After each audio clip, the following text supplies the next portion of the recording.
India will not बाउ down.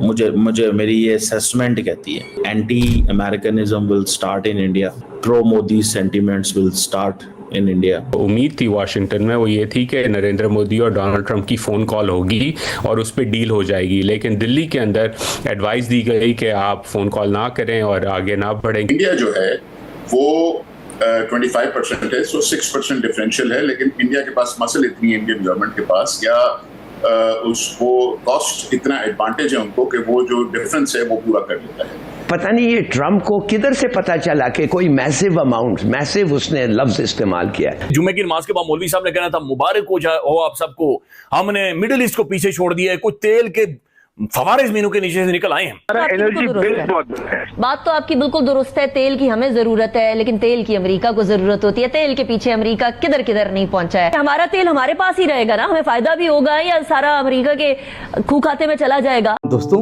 पाकिस्तानियों को सुनकर हंसी आती है। कहां से आते हैं ऐसे लोग? ऐसा लगता है ये लोग हमारे गोले के नहीं हैं, किसी और गोले से आए हैं। कितने तेजस्वी हैं ये लोग। आप सभी हंसते रहिए और पाकिस्तानी कॉमेडी का मजा लेते रहिए, और चैनल को सब्सक्राइब करना और शेयर करना ना भूलें। धन्यवाद।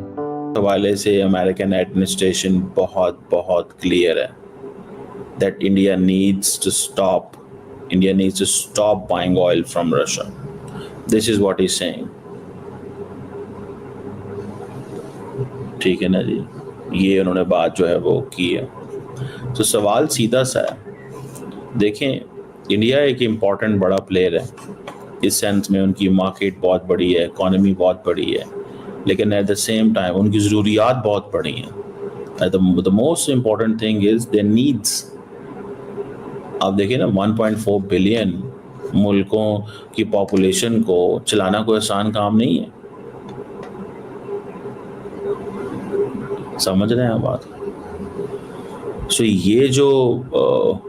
ये जो फोर्स किया जा रहा है इंडिया को तेल ना खरीदो, that is something very very dangerous for India.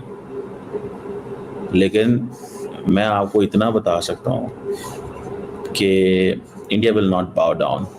मुझे मेरी ये असेसमेंट कहती है। उसकी वजह ये है ना कि that is very suitable for Narendra Modi. ये मोदी साहब के लिए बहुत सूटेबल है। जिस तरह अमेरिका, कनाडा के अंदर जस्टिन ट्रूडो की पार्टी खड़ी रही, और ये मैं आपको बताऊं, ये मैंने आपको पहले कहा था कि anti Americanism will start in India. ये मेरी बात को लिख लें अभी से, मैं आपको पहले कह रहा हूँ, anti Americanism will start in India. ये बात मैंने आज नहीं, बहुत पहले कही थी आपको। सेकंड नंबर पे, pro Modi sentiments will start in India. People will forget operation Sindoor और उसका जो कुछ हुआ था।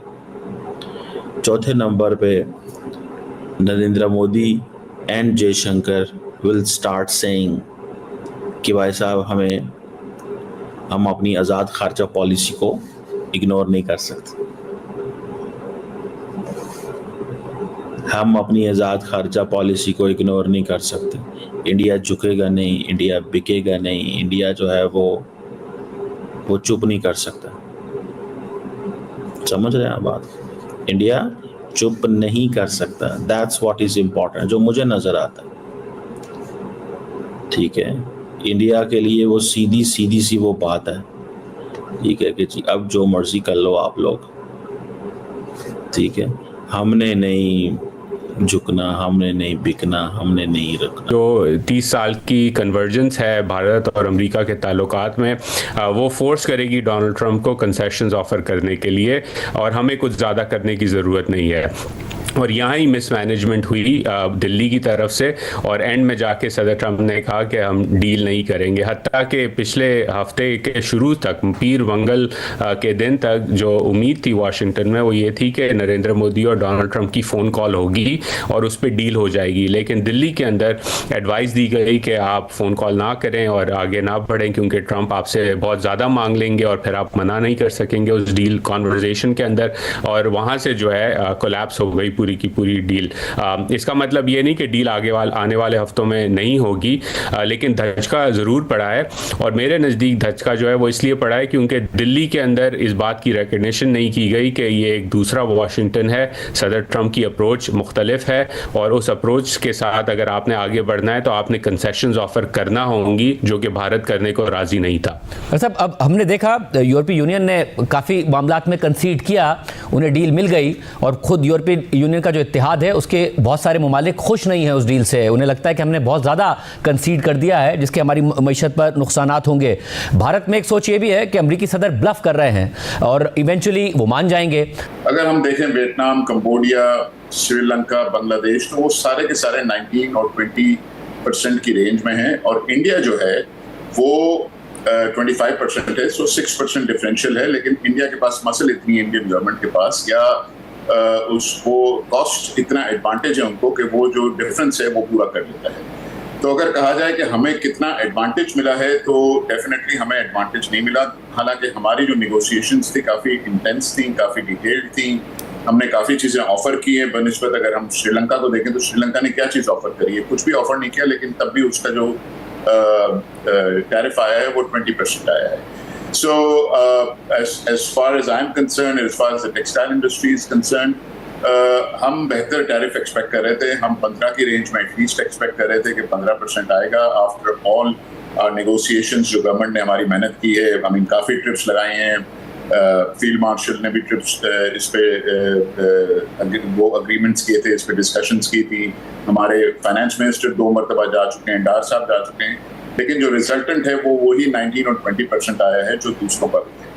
अब जो इशू आएगा वो आएगा, how can we perform against each our competition.